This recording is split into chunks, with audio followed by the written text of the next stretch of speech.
En 2025, l'Alliance des États du Sahel AES, née en septembre 2023 sous l'impulsion du Burkina Faso, du Mali et du Niger, se trouve à un carrefour historique. Créée pour répondre aux défis existentiels de la région, insécurité, instabilité économique, dépendance extérieure, cette confédération incarne une vision ambitieuse, réinventer le Sahel en s'appuyant sur ses propres forces et ses propres valeurs. L'AES porte en elle des espoirs immenses, mais aussi des défis colossaux. Face à ces enjeux et défis, le Premier ministre, le général de division Abdoulaye Maïga, est en effet au Niger pour une visite de 72 heures. Cette première visite dans un des pays de l'AES n'est pas totalement une surprise, d'autant plus que les trois pays sont désormais liés. Des journées d'échange visant à mieux renforcer la coopération entre les pays membres de la Confédération des États du Sahel sont au menu des rencontres.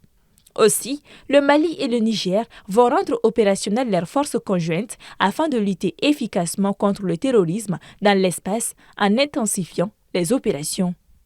La force conjointe de l'AES, fer de lance de cette souveraineté, est une avancée majeure. Elle vise non seulement à restaurer l'intégrité territoriale de ses membres face à des groupes armés djihadistes, mais également à construire une autonomie militaire à travers une industrie de défense propre. Toutefois, l'efficacité de cette stratégie repose sur une condition essentielle, l'unité des trois États et leur capacité à mutualiser leurs ressources sans tomber dans des rivalités stériles. La première prouesse de l'AES réside dans la souveraineté, une souveraineté étendue dans toutes ses dimensions, territoriale, économique et politique. La rupture avec la CEDEAO, actée pour janvier 2025, mais prolongée jusqu'en juillet 2025, symbolise un rejet des dépendances héritées et des logiques perçues comme néocoloniales. Mais cette souveraineté proclamée pose une question essentielle. Peut-on exister pleinement dans un monde globalisé tout en s'isolant des grandes structures régionales? Parmi les priorités de 2025 figure la tenue des élections au Mali, point central de la transition amorcée après les événements de mai 2021.